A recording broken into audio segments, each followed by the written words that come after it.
जय हिंद। आज के इस वीडियो में मैं आप लोगों के लिए यूपी बोर्ड के हिंदी विषय के अलंकार टॉपिक को लेकर के आया हुआ हूं। यह अलंकार कक्षा 10 के लिए और कक्षा 12 के लिए, दोनों ही कक्षाओं के लिए अत्यंत महत्वपूर्ण और उपयोगी है। ये वीडियो मैं बहुविकल्पी प्रश्न के आधार पर बनाया हुआ हूं। आप लोगों को मैं इसका डेफिनेशन भी बताऊंगा, इसका उदाहरण भी बताऊंगा। आप लोग ये सारे क्वेश्चन सॉल्व कर लीजिए। मैं उम्मीद करता हूं कि आपके एग्जाम में मैक्सिमम क्वेश्चन यहीं से आने वाले हैं। ठीक है, आइए हम क्वेश्चन की तरफ देखते हैं कि किस प्रकार के प्रश्न को समाहित किया गया है और उसका उत्तर क्या होगा। ठीक है, चलिए। बहुविकल्पीय प्रश्न उत्तर है। क्वेश्चन संख्या 1 है।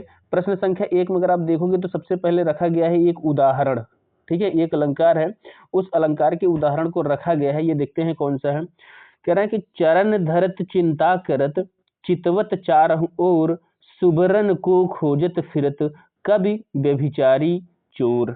तो इसमें कह रहा है कि कौन सा अलंकार है। जो ऊपर दो पंक्तियां दिया गया है, इन पंक्तियों में कौन सा अलंकार है। तो यहाँ पर अगर आप फोकस करोगे तो देखेंगे तो ऑप्शन घ में जो दिया गया है श्लेष, यही इसमें श्लेष अलंकार है, यही आपका राइट आंसर होगा। वो राइट आंसर कैसे होगा वो हम आपको बताते हैं। इसमें क्या है, एक शब्द दिया गया है जिसको सुबरन कहते हैं। ठीक है, इस सुबरन का कई अर्थ होता है, 3 अर्थ होता है। एक कवि के पक्ष में होगा, एक व्यभिचारी के पक्ष में होगा और तीसरा चोर के पक्ष में होगा। कवि के पक्ष में क्या होगा, सुबरन का मतलब होता है सुंदर वर्ण। जैसे कोई कवि है तो कवि का कार्य क्या होता है, रचनाएं लिखना। ठीक है, तो वो क्या करता है, जहां भी जाता है चलत चलत फिरत चिंता करत चितवत चारों तरफ क्या खोजता रहता है कि मुझे कोई वर्ण मिल जाए, कोई शब्द मिल जाए जहां से मैं कुछ रचना लिख सकूं। तो ये एक सुबरन का अर्थ क्या हो गया, कवि के अर्थ में हो गया एक सुंदर वर्ण। व्यभिचारी, एक सुबरन का मतलब होता है सुंदर वर्ण की स्त्री। ठीक है, जो व्यभिचारी होगा वो क्या खोजता रहता है, हर समय चलते फिरते वो सुंदर वर्ण की स्त्री को खोजता रहता है। और तीसरा क्या है, चोर। इस अर्थ में जो सुबरन होगा, सुबरन मतलब सुवर्ण होता है। ठीक है, स्वर्ण क्या है, कीमती पदार्थ है, बहुमूल्य वस्तु है। तो चोर क्या करता है, बहुमूल्य वस्तु को चुराने का कार्य करता है। तो इसके अर्थ में, चोर के अर्थ में सुबरन का अर्थ क्या होगा, कीमती वस्तु अर्थात सुवर्ण होगा। ठीक है, तो इस प्रकार से आपने देखा कि सुबरन का 3 अर्थ हो रहा है। तो आप इसका डेफिनेशन जानते ही हो कि श्लेष अलंकार का डेफिनेशन होता है जहां पर कोई शब्द एक बार आए किंतु उसका अर्थ 2 या 2 से अधिक हो, वहां पर क्या होता है, श्लेष अलंकार होता है। तो इस उदाहरण में एक बार आ रहा है, इसका अर्थ 3 अर्थों में हो रहा है, इसीलिए ये क्या है, श्लेष अलंकार है। आपका जो उत्तर होगा ऑप्शन घ में दिया गया श्लेष अलंकार। ठीक है, आगे चलते हैं, प्रश्न संख्या 2 की तरफ चलते हैं। प्रश्न संख्या 2 में आपसे पूछ रहे हैं, हाँ देखिए, प्रश्न संख्या 2 में आपसे कह रहे हैं कि जहां एक शब्द अथवा शब्द समूह का एक से अधिक बार प्रयोग हो किंतु उसका अर्थ प्रत्येक बार भिन्न भिन्न हो, वहां पर कौन सा अलंकार होता है। तो ये परिभाषा है, परिभाषा आप लोग याद कर लीजिएगा किस अलंकार का परिभाषा है। तो जो आपका उत्तर होगा ऑप्शन ग में दिया गया यमक अलंकार। यमक अलंकार का डेफिनेशन क्या होता है, जब एक शब्द अथवा शब्द समूह एक से अधिक बार हो किंतु उसका अर्थ प्रत्येक बार अलग अलग हो, वहां पर क्या होता है, यमक अलंकार होता है। ठीक है, आप लोग इसका डेफिनेशन याद कर लीजिएगा। यमक अलंकार का मैं उदाहरण आगे आपको प्रस्तुत कर रहा हूं, वहां से आप उदाहरण देख लीजिएगा। ठीक है, आइए देखते हैं प्रश्न संख्या 3। प्रश्न संख्या 3 में आपसे कह रहा है कि जहां उपमेय में उपमान का भेद रहित आरोप हो, वहां कौन सा अलंकार होता है। यह भी एक अलंकार का डेफिनेशन है। अथवा इसी अलंकार को दूसरे तरीके से प्रस्तुत किया जा सकता है कि जहां उपमेय, अर्थात उपमेय का मतलब होता है प्रस्तुत, जो आपके सामने प्रत्यक्ष हो, पर उपमान, उपमान का मतलब होता है कि अप्रस्तुत का अभेद आरोप किया जाए, वहां पर क्या होता है, कौन सा अलंकार होता है, ये पूछ रहा है। तो वहां पर क्या होता है, ऑप्शन ख में आपको दिया गया है, वहां पर रूपक अलंकार होता है। इसको आप लोग याद कर लीजिएगा कि जहां पर उपमेय में उपमान का भेद रहित आरोप होता है, वहां पर रूपक अलंकार होता है। ठीक है, अथवा इसको ऐसे भी प्रस्तुत कर सकते हैं, जहां पर उपमेय अर्थात प्रस्तुत पर उपमान अर्थात अप्रस्तुत का अभेद आरोप किया जाए, वहां पर रूपक अलंकार होता है। अब इसमें प्रस्तुत क्या है, अप्रस्तुत क्या है, आगे मैंने उदाहरण को रखा हुआ है, उस उदाहरण के माध्यम से हम आप लोगों को समझाएंगे। अभी आप लोग डेफिनेशन याद कर लीजिएगा। ठीक है, आगे चलते हैं प्रश्न संख्या 4 की तरफ। तो प्रश्न संख्या 4 में हम देखेंगे तो यहाँ पर एक उदाहरण दिया गया है और पूछा गया है कि ऊधव जोग जोग हम नाही, इस पंक्ति में कौन सा अलंकार है। ठीक है, ये पूछा गया है, एक पंक्ति दिया गया है कि ऊधव जोग जोग हम नाही, इसमें कौन सा अलंकार है। इसको आप देखोगे तो यहाँ पर एक जोग शब्द 2 बार आया है। ठीक है, यहाँ पर क्या है, जोग शब्द 2 बार आया है। और अभी आपने इसके ऊपर पढ़ा कि जहां पर कोई शब्द एक से अधिक बार आए, एक से अधिक का मतलब 2 या 2 से आगे आ जाए। ठीक है, तो 2 बार आ रहे, एक जोग ये आ रहा है, एक जोग ये आ रहा है। इस लिहाज से यहाँ पर कौन सा अलंकार होगा, यहाँ पर होगा यमक अलंकार। ठीक है, यमक अलंकार होगा। इसका अर्थ क्या होगा, मान लीजिए आपको यही एग्जाम्पल आपने रट लिया है, इसको आपको डिफाइन करना हुआ कि यमक अलंकार का परिभाषा बताते हुए, लक्षण बताते हुए उदाहरण दीजिए। तो लक्षण में तो आप यही बताओगे जहां पर कोई शब्द 2 या 2 से अधिक बार आता है किंतु उसका हर बार अलग अलग अर्थ होता है, वहां पर क्या होता है, यमक अलंकार होता है। उदाहरण के लिए, उदाहरण में आप देख लीजिए, ऊधव जोग जोग हम नाही आपने दे दिए, तो यहाँ पर आप कहोगे कि यहाँ पर पहली बात ये वाक्य है क्या, ऊधव जी कहाँ पर गए हैं, गोपियों के पास गए हुए हैं। ठीक है, और गोपियों को वहां पर ज्ञान योग के विषय में बता रहे हैं कि आप लोग क्या है, एक कृष्ण को याद करना बंद कर दीजिए और लोग ज्ञान योग से काम करिए। तो वहां पर कह रहे हैं कि गोपियां कह रहे हैं कि हे उद्धव जी, ये जो आप जोग बता रहे हो, जोग का मतलब क्या हो गया, योग। जोग का मतलब क्या हो गया, योग। आप जो ये योग के विषय में बता रहे हो उसके जोग, जोग का मतलब क्या हो गया, योग्य। जोग का मतलब क्या हो गया, योग्य। ठीक है, उसके योग्य हम नाही, हम लोग नहीं। आप जिस योग के विषय में बता रहे हो उसके योग्य हम लोग नहीं है। ठीक है, यहाँ तो एक जोग का अर्थ हुआ योग और दूसरे का क्या हुआ, योग्य। ठीक है, यहाँ पर दोनों का अलग अलग अर्थ हुआ। तो इस प्रकार से यहाँ पर कौन सा अलंकार होगा, यहाँ पर यमक अलंकार होगा। ठीक है, आगे चलते हैं अगले प्रश्न की तरफ। अगले प्रश्न में आपसे कह रहा है, अगले प्रश्न में आपसे कह रहा है, जहां उपमेय और उपमान के साधारण धर्म में भिन्नता होते हुए भी बिंब प्रतिबिंब भाव से कथन किया जाए, वहां पर कौन सा अलंकार होता है। इसमें क्या होता है, उपमेय और उपमान के साधारण धर्म में मतलब रहेगा कुछ, दिखाया जाएगा कुछ, इसमें भिन्नता होती हुई बिंब प्रतिबिंब भाव से कथन किया जाएगा, वहां पर क्या होगा, वहां पर कौन सा अलंकार होगा। तो यहाँ पर आपको उत्तर घ में दिया गया है दृष्टांत अलंकार। दृष्टांत का मतलब होता है उदाहरण। इसमें एक बात कहा जाएगा, उसी बात को प्रूफ करने के लिए दूसरे नीचे एक लाइन कही जाएगी, एक कहावत कहा जाएगा, मुख्य कहावत कहा जाएगा, वहां पर क्या होता है, दृष्टांत अलंकार होता है। वो कैसे होता है आगे हम, अब जैसे इसका एक मैं एग्जांपल आपको बता दूं, तो एक एग्जांपल ये होता है कि कुल्हाड़ी को आते देख वृक्ष रोने लगे। ठीक है, कुल्हाड़ी को आते देख वृक्ष रोने लगे। इसमें क्या है, भाव। आप देख लीजिए, बिंब प्रतिबिंब भाव से कथन किया, भाव है इसमें। कुल्हाड़ी को आते देख करके वृक्ष को रोने का क्या मतलब, लेकिन भाव लगाओगे कुल्हाड़ी आकर के वृक्ष को काटेगा, वो भाव है। ठीक है, तो इसलिए इसमें क्या है, ये दृष्टांत अलंकार है। आगे हम इसको उदाहरण रखे हैं, अच्छे से आपको समझाएंगे। आइए देखिए अगले प्रश्न की तरफ चलते हैं। क्वेश्चन संख्या 6, क्वेश्चन संख्या 6 में देख लीजिए, इसमें भी उदाहरण ही रखा गया है। उदाहरण में, अजय तरवना ही रहो श्रुत सेवत इकरंग, नाक बास बेसर लेहो बस मुक्तन के संग। एक उदाहरण है, ये किस अलंकार का है। ठीक है, तो इसमें भी अगर आप देखोगे तो इसमें भी आपका श्लेष अलंकार है। ऑप्शन ख में दिया गया क्या है, श्लेष अलंकार है। अजय तरवना ही रहो श्रुत सेवत इकरंग, नाक बास बेसर लेहो बस मुक्तन के संग। फेमस उदाहरण है, परीक्षाओं में पूछा जाता है। तो इसमें आप देखोगे किस प्रकार से श्लेष अलंकार है, इसमें आप फोकस करिए। देखिए यहाँ पर तरियौना दिया गया है, अजय तरवना। तरवना का मतलब होता है कि नीचे, तलवा नीचे ही रहना। तो और दूसरा अर्थ क्या होता है, कान में पहना जाने वाला आभूषण। इसका 2 अर्थ हो रहा है, एक तो हो गया नीचे और दूसरा क्या है, कान में पहना जाने वाला आभूषण। इस लाइन का मतलब हुआ कि आज भी जो तरियौना है अर्थात कान में पहने जाने वाला आभूषण है, वह तरियौना ही रहा। तरियौना का मतलब नीचे ही रह गया, पीछे ही रह गया। श्रुत सेवत इकरंग, जिस प्रकार से कोई श्रुतियों का, वेदों का अध्ययन करता है तो वेदों के पीछे पीछे ही रह जाता है, उसी प्रकार से जो कानों में पहना जाने वाला आभूषण है आज भी वह कानों के पीछे ही रह गया। आगे देख लीजिए, नाक बास बेसर लेहो, यहाँ पर बेसर शब्द दिया गया है। बेसर का मतलब पहली बार तो यह होता है कि नाक में पहना जाने वाला आभूषण, नाक एक आभूषण पहना जाता है, उसके ऊपर मोती लगी रहती है, तो वही उसका मतलब हो गया कि बेसरी का मतलब हो गया कि नाक में पहने जाने वाला आभूषण, एक अर्थ ये हो गया। दूसरा अर्थ हो जाएगा उच्च, श्रेष्ठ। ठीक है, उत्तम। दूसरा अर्थ क्या होगा? उत्तम होगा। पहला तो होगा कि नाक में पहना जाने वाला आभूषण, दूसरा अर्थ क्या होगा? उत्तम। तो इस प्रकार से इसके स्तरयोना के दो अर्थ हो रहे हैं और बेसर के भी दो अर्थ हो रहे हैं। इस लिहाज से यहाँ पर जो आपको उत्तर होगा वो क्या होगा? श्लेष अलंकार होगा। ठीक है, आगे चलते हैं अगले प्रश्न की तरफ। प्रश्न संख्या 7।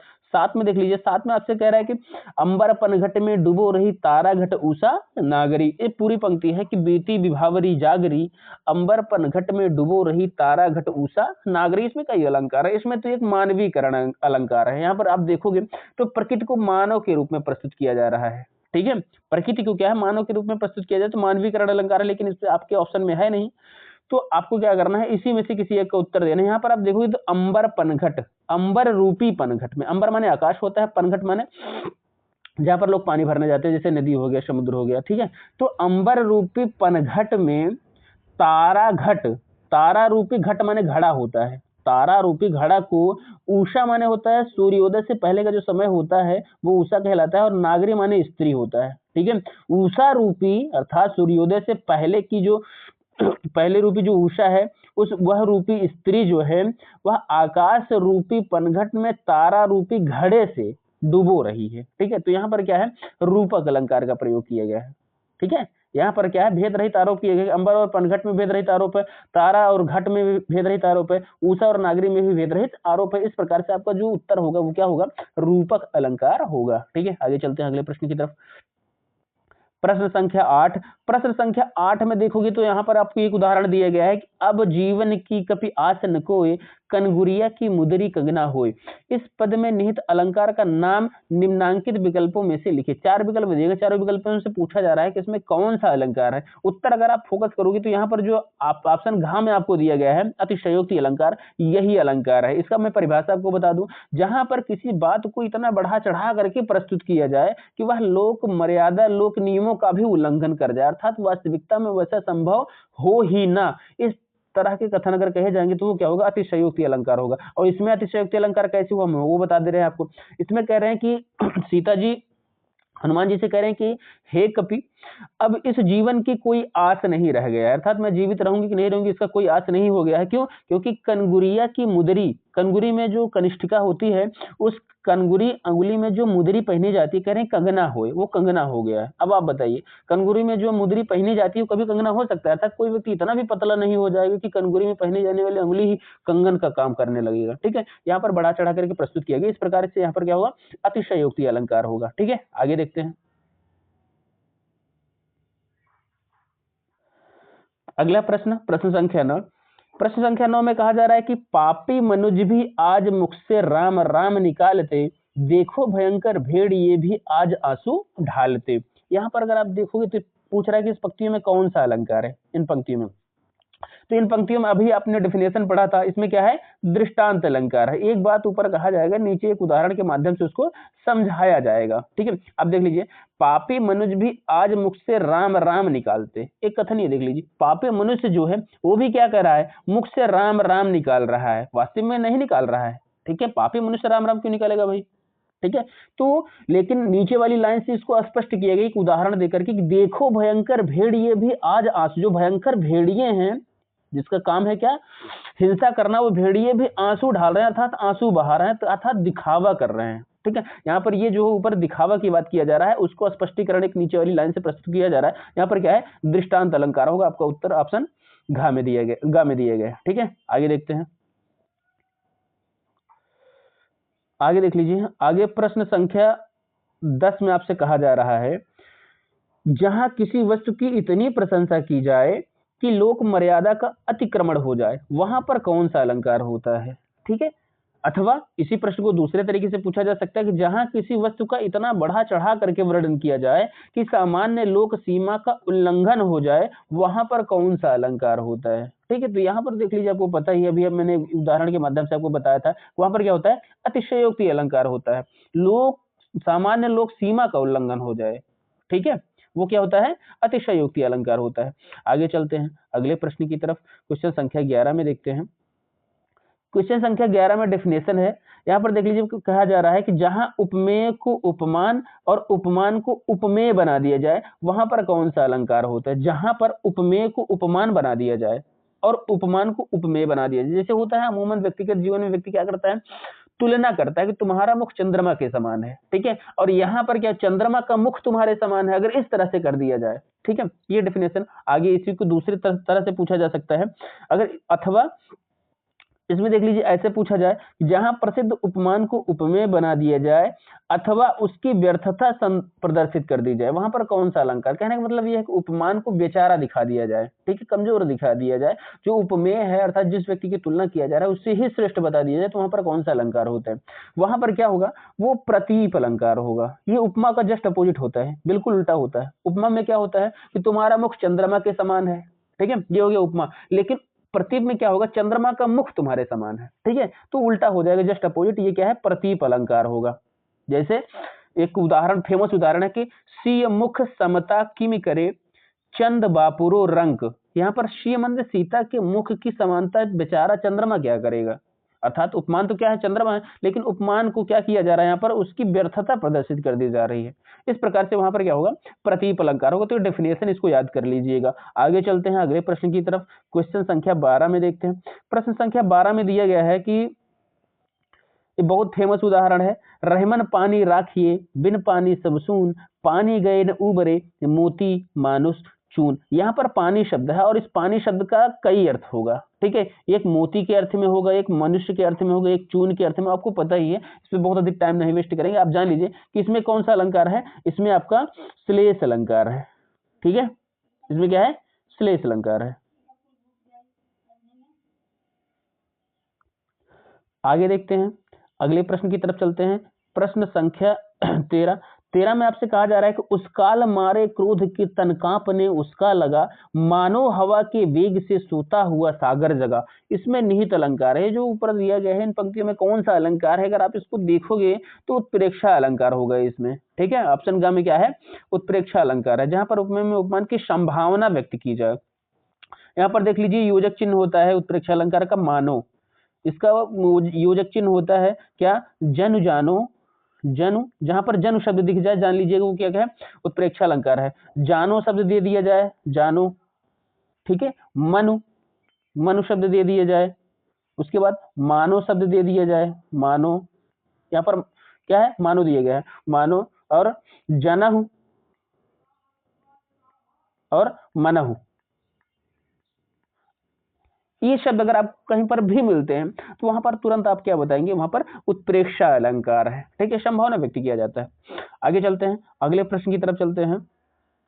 क्वेश्चन संख्या 14। क्वेश्चन संख्या 14 में आपसे कह रहा है कि जहां उपमान के अभाव में उपमेय को ही उपमान मान लिया जाता है वहां पर अलंकार होता है। जहां पर उपमान के अभाव में उपमान रहे ही ना, ठीक है, तो उपमेय जो है उसी को ही उपमान, अर्थात अपनी तुलना स्वयं अपने से ही कर दिया जाए, क्योंकि उपमान है ही नहीं।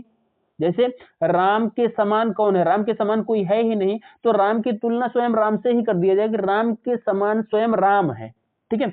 तो पूछ रहा है कि इसमें क्या होगा, इस दशा में क्या होगा, कौन सा अलंकार होगा, अथवा इसको दूसरे तरीके से पूछा जा सकता है कि स्वयं विषय को बहुत उत्कृष्ट दिखाने के क्रम में, जो आपका सब्जेक्ट है, जिस व्यक्ति के विषय में आप बता रहे हैं उसको ही श्रेष्ठ दिखाने के क्रम में उसके समान कोई अन्य है ही नहीं, यह सूचित करने के लिए उपमेय को ही उपमान बना देना किस अलंकार का लक्षण होता है। तो ये बहुत फेमस अलंकार है, इसको अनन्वय अलंकार बोलते हैं, ठीक है। जैसे एग्जांपल मैं आपको बता दूं, भारत के सम भारत है, भारत की तुलना, भारत के समान कोई देश है ही नहीं, इसलिए भारत की तुलना को क्या किया जा रहा है, भारत से ही कर दिया जा रहा है, ठीक है।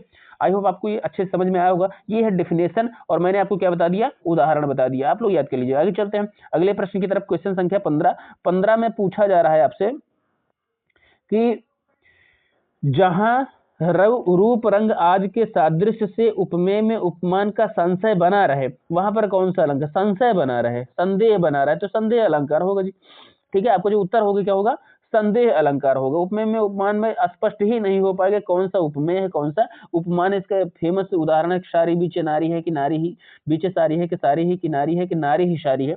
ये बहुत ही फेमस इसका एग्जाम्पल है, उदाहरण है, ठीक है। आप लोग याद कर लीजिएगा, उत्तर क्या होगा, संदेह अलंकार। आगे चलते हैं अगले प्रश्न की तरफ। क्वेश्चन संख्या 16 में आपसे कहा जा रहा है कि 16 में आपसे कहा जा रहा है उपमेय में उपमान की संभावना या कल्पना किस अलंकार में होता है। तो जन जानो मन मानो आपको पता ही है, ये जो कल्पना की बात होगी, संभावना की बात होगी, वो किस अलंकार में होगा, तो वो होगा उत्प्रेक्षा अलंकार में।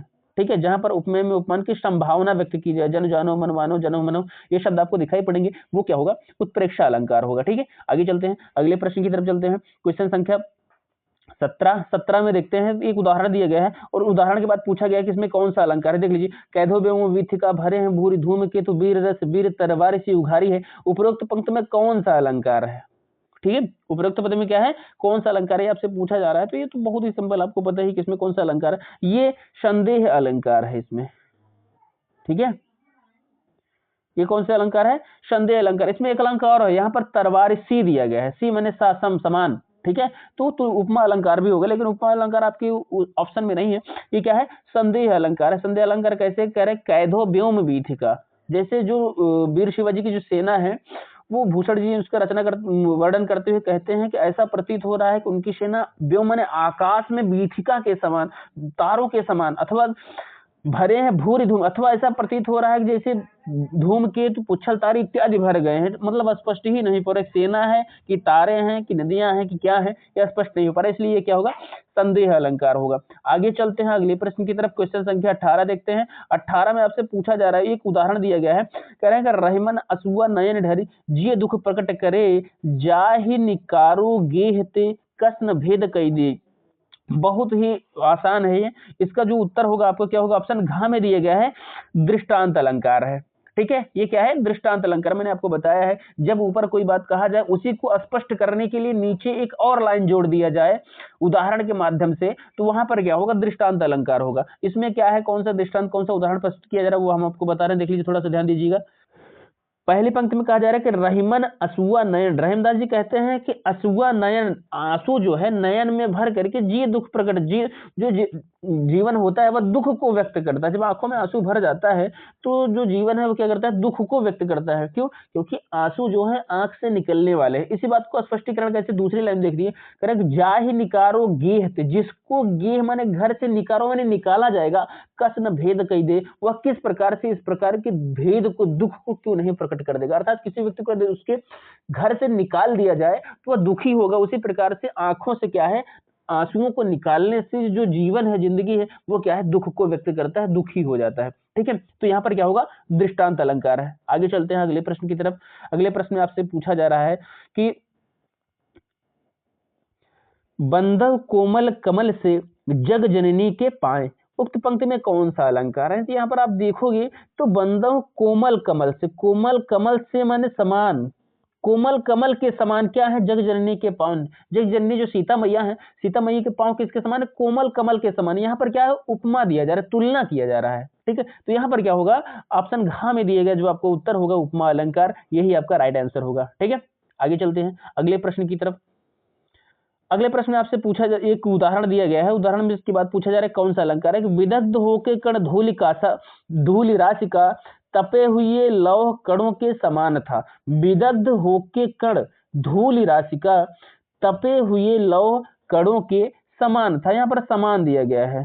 ठीक है, लौह कणों के समान था, ये भी क्या है, तुलना किया जा रहा है। तो उत्तर क्या होगा आपका, उपमा अलंकार होगा। ऑप्शन घ में दिया गया है क्या, उपमा अलंकार। ठीक है, आगे चलते हैं अगले प्रश्न की तरफ। क्वेश्चन संख्या 21 में कहा जा रहा है आपसे, 21 में आपसे कहा जा रहा है कि ओ चिंता की पहली रेखा अरे विश्व वन की व्याली में अलंकार है। ओ चिंता की पहली रेखा अरे विश्व वन की व्याली, इसमें कौन सा अलंकार है, तो विश्व रूपी वन, यहाँ पर रूपक अलंकार होगा। क्या कहा जा रहा है कि ये संसार रूपी जो वन है, संसार को किसमें प्रस्तुत किया जा रहा है, एक वन के रूप में। भेद रहित आरोप है, इसमें कोई योजक चिन्ह नहीं लगा हुआ है, योजक शब्द नहीं लगा हुआ है, किससे सम जन जो है जन जानो मन में, इस तरह से कोई शब्द आपको दिखाई पड़ नहीं रहा है। तो यहाँ पर क्या होगा, ये योजक चिन्ह के माध्यम से विश्व रूपी वन में, तो ये क्या होगा, रूपक अलंकार होगा। ऑप्शन ख में आपका सही है। ठीक है, आगे चलते हैं क्वेश्चन संख्या 22 में देखते हैं। 22 में आपसे कह रहे हैं कि जनक बचन छुट बीरबल जाऊं कैसे, वीर रहे सकल सकुच सिर नाई के। ठीक है, तो जनक, ये प्रसंग जो है राजा जनक के दरबार में है। राजा जनक जी जो है जब धनुष नहीं उड़ता है किसी से, तो वो क्या कर रहे हैं, बहुत तीखे वचन बोल रहे हैं। तो कह रहे हैं कि जो बीरवा है, वीर है, वह लजाऊ कैसे, लज्जाशील के समान। सेम यहाँ से शब्द आपको आया है ना, तो ये भी क्या होगा, ये उपमा अलंकार होगा। ठीक है, ये क्या होगा, उपमा अलंकार होगा। यही आपका राइट आंसर होगा। ठीक है, आगे चलते हैं अगले प्रश्न की तरफ। प्रश्न संख्या 23 में देखते हैं। तो 23 में आपसे कहा जा रहा है कि मंजुमेचक मृदुल तनु, अनुहरत भुवन भरनी, मनहु शुभग श्रृंगार तिमु, पर फर्यो अद्भुत फरनी। उक्त पंक्ति में कौन सा अलंकार है? इस पंक्ति में अगर आप देखोगे तो यहाँ पर आपको मनहु दिया गया है। मैंने आपको बताया था ना, जन जानो मन मानो जनहु मनहु, इस तरह के शब्द अगर आपको दिए जाएंगे तो वहां पर क्या होगा, उत्प्रेक्षा अलंकार, संभावना व्यक्त किया जाएगा। ठीक है, वहां पर क्या होगा, उत्प्रेक्षा अलंकार। यही आपका राइट आंसर हो जाएगा। हम अगले प्रश्न की तरफ चलते हैं। प्रश्न संख्या 24 में देखते हैं। तो 24 में एक उदाहरण फिर से दिया गया है, बहुत ही फेमस उदाहरण है। आपको पता ही है कि कनक कनकते सौगुनी, माँ जगता अधिकाय, वह खाए बौराए जग, वह पाए बौरा। यहाँ पर कनक कनक 2 बार आया हुआ है, उसका अलग अलग अर्थ होगा। यहाँ पर क्या होगा, यमक अलंकार होगा। इसमें अलग अर्थ होगा। पहले का अर्थ क्या होगा, वह खाए बौरा, खाने के अर्थ में। तो इस पहले कनक का अर्थ होता है धतूरा। ठीक है, धतूरा कोई ये जो है नशीली पदार्थ है, इसको कोई खाता है तो नशा हो जाता है। तो एक ये हो गया धतूरा। दूसरा क्या होता है, पाए बौरा। पाने के अर्थ में ये है सोना। ठीक है, दूसरे कनक का अर्थ क्या होता है, सोना। व्यक्ति बहुत अधिक सोना चांदी इत्यादि पा जाता है तो भी क्या आता है, बौरा जाता है, उसको समझ में नहीं आता कि हम क्या करें। ठीक है, तो इसका दो अलग अलग अर्थ होगा। इसलिए तो आपका जो उत्तर होगा वो क्या होगा, ऑप्शन ग में दिया गया यमक अलंकार। आगे चलते हैं, प्रश्न संख्या 25 में देखते हैं। तो 25 में आपसे कहा जा रहा है कि हरिपद कोमल कमल से में पद में कौन सा अलंकार है। तो यहाँ पर देखो, कमल से, कमल के समान से दिया गया ना, सा सम सरिस, इस तरह के शब्द अगर आपको मिल रहे हैं तो आप तुरंत बता दीजिएगा कि इसमें क्या है, उपमा अलंकार है। ठीक है, सा सम सरिस। ठीक है, अगर ये आपको दिख रहा है तो आप तुरंत बता दीजिएगा इसमें क्या है, उपमा अलंकार है। यहाँ पर कमल के समान। ठीक है, हरि का जो पद है, भगवान विष्णु का जो पैर है, वह कोमल कमल के समान है, तो उससे क्या है, उपमा दिया जा रहा है, उपमान से। तो यहाँ पर क्या होगा, उपमा अलंकार। ठीक है, आगे चलते हैं अगले प्रश्न की तरफ। प्रश्न संख्या 26 में अगर आप देखोगे तो 26 में एक प्रश्न किया गया है कि जहां रूप रंग आदि के सादृश्य से उपमेय में उपमान का संशय बना रहे, वहां पर कौन सा अलंकार होता है। तो भैया वहां पर संदेह अलंकार होता है। यही आपका राइट आंसर होगा। ठीक है, आपको पता ही है कि जब उपमेय कौन है, उपमान कौन है, ये स्पष्ट ही ना हो पाए तो वहां पर क्या होता है, संदेह अलंकार होता है। आगे चलते हैं अगले प्रश्न की तरफ। प्रश्न संख्या 27 में देखते हैं। तो 27 में एक उदाहरण दिया गया है। पूछा जा रहा है कि सारी बीच नारी है कि नारी बीच सारी है, कि सारी ही की नारी है, कि नारी ही सारी है। तो उपरोक्त पद में कौन सा अलंकार है। तो ऊपर जो आपने डेफिनेशन पढ़ा वही है संदेह अलंकार। ठीक है, आपको ये राइट आंसर हो जाएगा। आगे चलते हैं अगले प्रश्न की तरफ। प्रश्न संख्या 28 में आपसे पूछा जा रहा है कि जहां काव्य की शोभा का कारण शब्द होता है, वहां पर कौन सा अलंकार होता है। तो आपको पता है, तो शब्द से स्पष्ट है कि वहां पर क्या होता है, शब्द अलंकार होता है। और जहां पर अर्थ होगा वहां पर क्या होगा, अर्थ अलंकार होगा। शब्द अलंकार आपका राइट आंसर होगा। आगे चलते हैं अगले प्रश्न की तरफ। प्रश्न संख्या 29 में देखते हैं।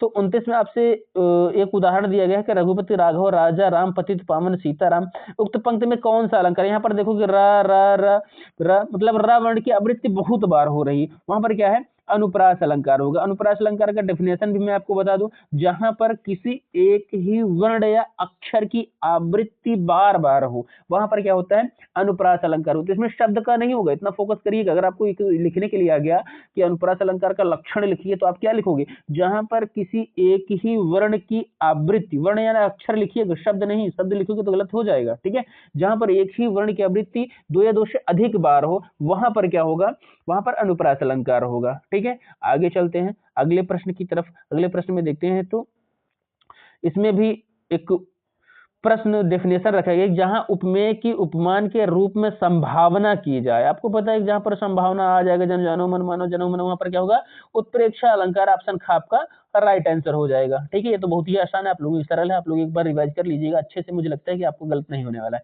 आगे चलते हैं अगले प्रश्न की तरफ। क्वेश्चन संख्या 31 देखते हैं। तो 31 में भी मैंने एक उदाहरण रखा हुआ है। उस उदाहरण में पूछा है कि इसमें कौन सा अलंकार है। ठीक है, देखिए, नीलघन सावक से सुकुमार, सुधा भरने को विधु के पास। यहाँ पर देख सावक से, सावक से, सावक के समान, यहाँ पर भी क्या है, उपमा अलंकार है, तुलना किया जा रहा है। ठीक है, ऑप्शन का आपका सही हो जाएगा। आगे चलते हैं अगले प्रश्न की तरफ।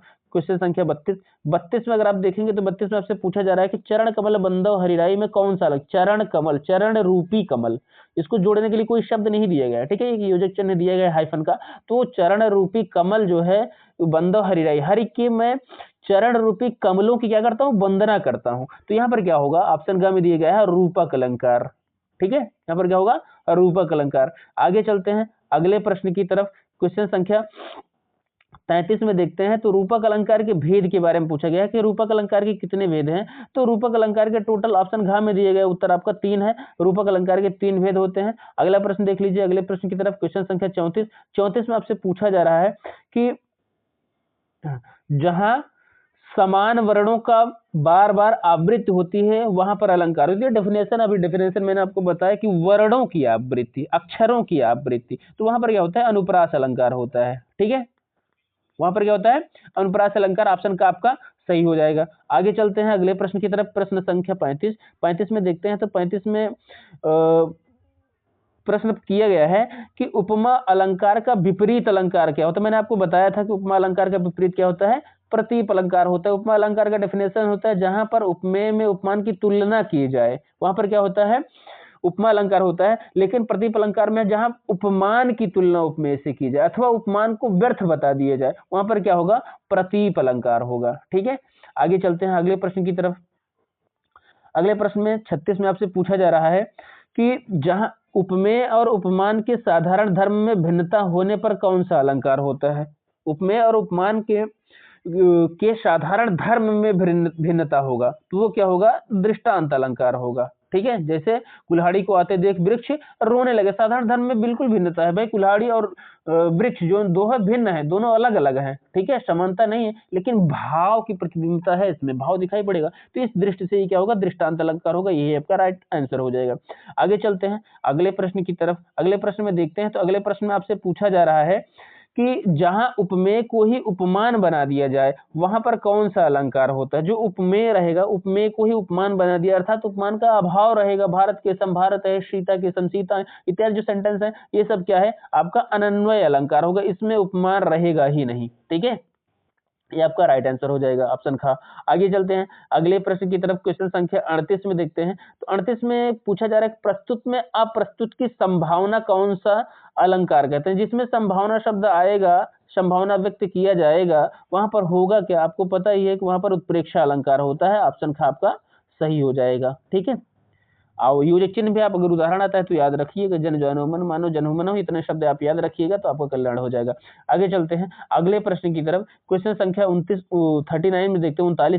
39 में आपसे पूछ रहा है कि एक बहुत ही फेमस उदाहरण, तरें तरुजा तर तमल तरुवर बहुछाए, उक्त पंक्ति में कौन सा अलंकार। तो यहाँ पर देखोगे ता वर्ण की आवृत्ति कई बार हो रही है, तो वहां पर क्या होगा, अनुप्रास अलंकार होगा। इसका डेफिनेशन भी आपको पता है कि जहां पर एक ही वर्ण की आवृत्ति कई बार होती है वहां पर क्या होता है, अनुप्रास अलंकार होता है। आगे चलते हैं अगले प्रश्न की तरफ। 40 प्रश्न संख्या 40 में आपसे पूछा जा रहा है कि माला फेरत जुग भया, फिरा न मन का फेर, कर का मन का डार दे, मन का फेर। ठीक है, तो यहाँ पर अगर आप देखोगे तो ये मन का शब्द जो है कई बार आया, तो ये आपका क्या हो जाएगा, यमक अलंकार हो जाएगा। सबका अलग अलग, तो कर का मन का माने माला होता है, जो हाथ में माला लिया है, मोती लिया हुआ है गुड़िया, उसको क्या है, मन का यहाँ पर क्या है, मन है। हर व्यक्ति के मन का अलग अलग सोच होता है। और कर का मन का मतलब यहाँ पर इस जो मन का है, इस मन का अर्थ हो गया माला। ठीक है, माला में जो मोती है, गुड़िया होती है, उसका अर्थ ये हो गया। तो यहाँ पर दो मन का आया है और इसका अर्थ क्या है, दो या दो से अधिक है, तो यहाँ पर क्या होगा, यमक अलंकार होगा। आगे चलते हैं अगले प्रश्न की तरफ। क्वेश्चन संख्या 41 देखते हैं। तो 41 में आपसे पूछ रहा है कि 41 में आपसे पूछ रहा है कि बिल विचार कर नाग सुंड में घुसने लगा विषैला सांप, काली ईख समझ विषधर को उठा लिया तब गज ने आप।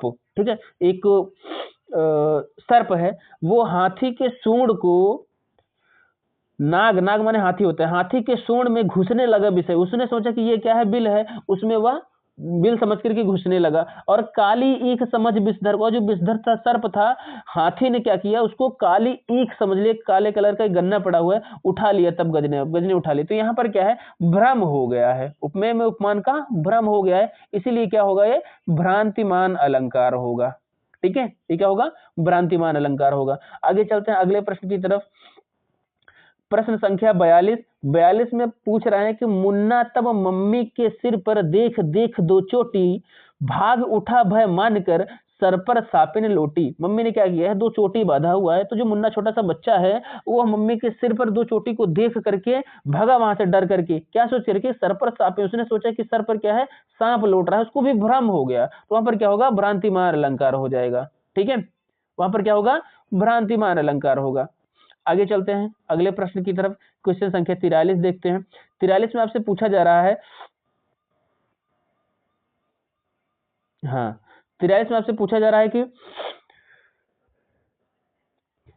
यह काया है या शेष उसी की छाया, क्षण भर उसकी कुछ नहीं समझ में आया। यह काया है, जब उर्मिला जी आती हैं लक्ष्मण से मिलने के लिए, तो लक्ष्मण जी उर्मिला को देखते हैं तो वो अत्यंत दुबली पतली हो गई, वो समझ ही नहीं पाते हैं कि वह काया है अर्थात शरीर है, कि उस शरीर की छाया आ रहा है। यहाँ पर भी क्या है, संदेह हो रहा है अर्थात स्पष्ट नहीं हो पा रहा है, वहां पर क्या होगा, संदेह अलंकार होगा।